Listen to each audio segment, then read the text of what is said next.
E aí, gente, beleza? Mais um vídeo aqui sobre Go. A gente vai trazer aqui um assunto meio polêmico, mas ao mesmo tempo ele vai ser bem esclarecedor a respeito de... Muitas vezes a gente acha que se a gente está usando o Goroutine, se a gente está usando um fluxo assíncrono, a gente está fazendo uma aplicação mais rápida. Mas será que sempre que a gente usa Goroutine, a gente está realmente criando uma aplicação mais rápida? Então é isso que a gente vai ver nesse vídeo.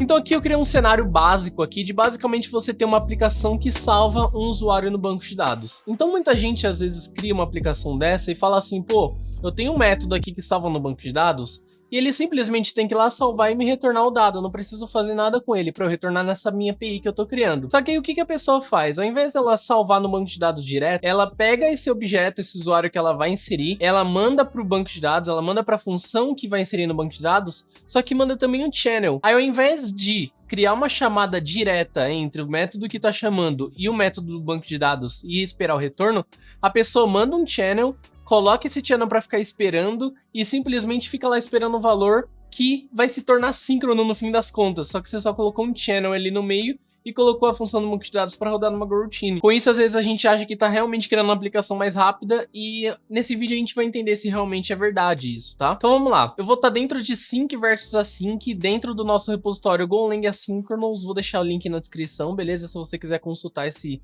código para mostrar para alguém ou algo assim, beleza? E aqui a gente vai ter uma pasta MongoDB com os arquivos Mongo Connection, Mongo Insert, beleza? O que tem o Mongo Connection? O Mongo Connection basicamente vai ter uma variável global, tá? Do tipo ponteiro de Mongo Database, e o nome dela vai ser Database. Vai ter uma função new MongoDB Connection, que vai receber um contexto, vai retornar um erro. Ele vai dar um Mongo Connect num banco de dados MongoDB que está rodando em Docker na minha máquina, beleza? Então tem um MongoDB rodando aqui. Se você der um Docker PS aqui nesse cara, vai estar aqui rodando a minha aplicação, o meu banco de dados MongoDB localmente, beleza? E aí ele vai validar se deu erro. Se não tiver dado erro, ele vai dar um ping nesse banco de dados para ver se tá tudo certo. Se também não tiver dado erro no ping, ele vai pegar e criar uma conexão com o banco de dados User Test Performance, jogando o resultado dentro da minha variável Database que tá aqui com um acesso global, beleza? E aí a gente tem aqui o Mongo Insert, que no caso é a função que vai realmente inserir o usuário no banco de dados. O que ele vai inserir no banco de dados? Ele vai inserir um tipo user, no caso, um objeto user, que tem os campos ID do tipo primitive object ID, que vai ser dentro do banco de dados, vai ser o underline ID lá do Mongo, né? Eu coloquei um omit empty porque a gente vai mandar vazio e eu não quero que o Mongo coloque vazio, eu quero que ele gere esse ID para mim. E aí, o nome string e a idade int64. Aqui poderia ser int8, tá? Só coloquei aqui mais para ter uma variável a mais mesmo, beleza? E a gente vai ter também um channel user struct, que no caso é o que a pessoa faz. O pessoal cria um objeto do tipo, sei lá, o nome que ela quer, um objeto que vai ter um campo error para ela colocar se deu algum erro naquele fluxo assíncrono e o campo que ela retornaria caso o fluxo fosse síncrono, que no nosso caso vai ser um ponteiro de user que a gente vai ter de retorno. E aí a gente vai ter um campo, uma função chamada insert user async MongoDB. O que esse cara vai fazer? Ele vai inserir o nosso usuário dentro do banco de dados usando um fluxo assíncrono.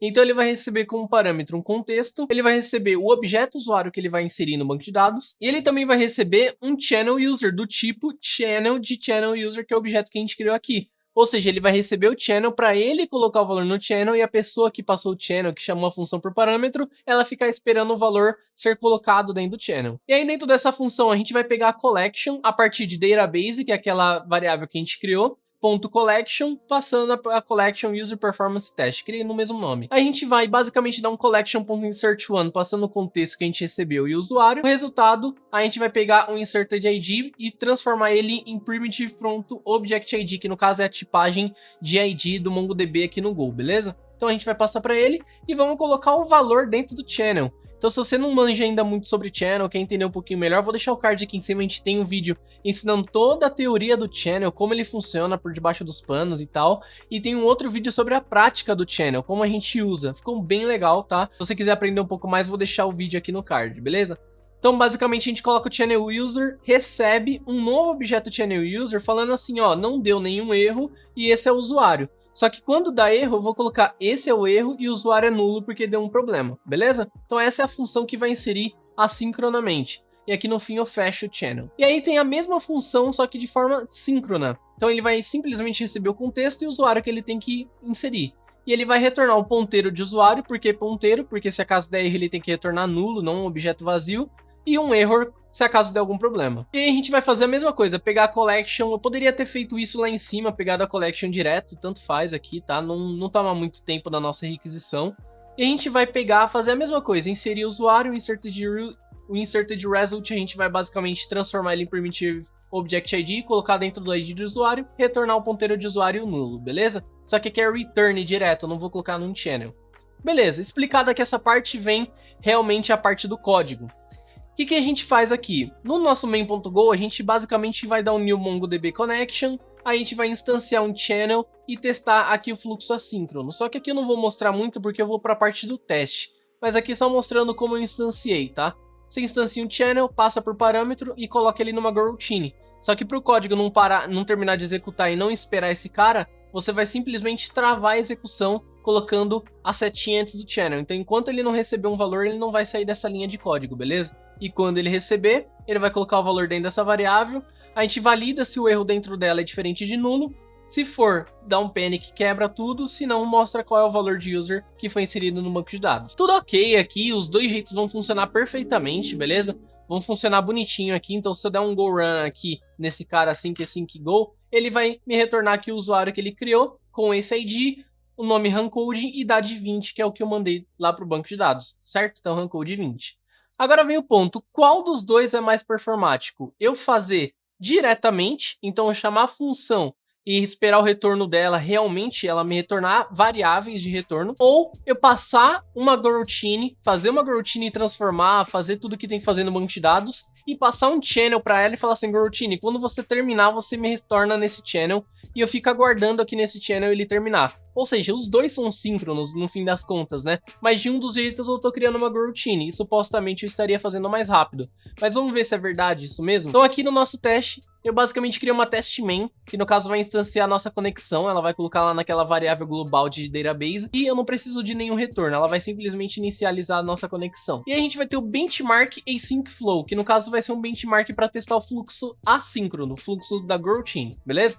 A gente vai instanciar um context, instanciar um usuário rancode 22, e a gente vai colocar um for de igual a 0, né? E menor que b.n, que no caso é o número randômico do benchmark. Se você quer aprender um pouquinho mais sobre benchmark também, sobre Go, eu mostrei tudo num vídeo só, vou deixar aqui no card também, para você entender um pouquinho melhor, ficou bem completo, tem todas as propriedades do benchmark naquele vídeo. Aqui a gente vai instanciar um channel novo para cada requisição, a gente vai mandar essa requisição para uma routine, então a gente vai falar, coloca numa routine a execução de um insert use async MongoDB, passando o usuário que eu instanciei aqui em cima e o channel user que eu instanciei aqui embaixo, beleza? Eu vou basicamente esperar o retorno, na hora que retornar, se der algum erro, eu vou falar para o teste falhar, se não, eu vou falar para ele printar o usuário inserido, beleza? Então vamos testar aqui, vamos ver quanto que fica, como que vai ficar aqui o nosso teste, o nosso valor. Então vamos executar aqui o teste e vamos ver como vai sair o nosso código. Aqui eu vou dar um go test -bench, passando o nome do benchmark de async flow, que no caso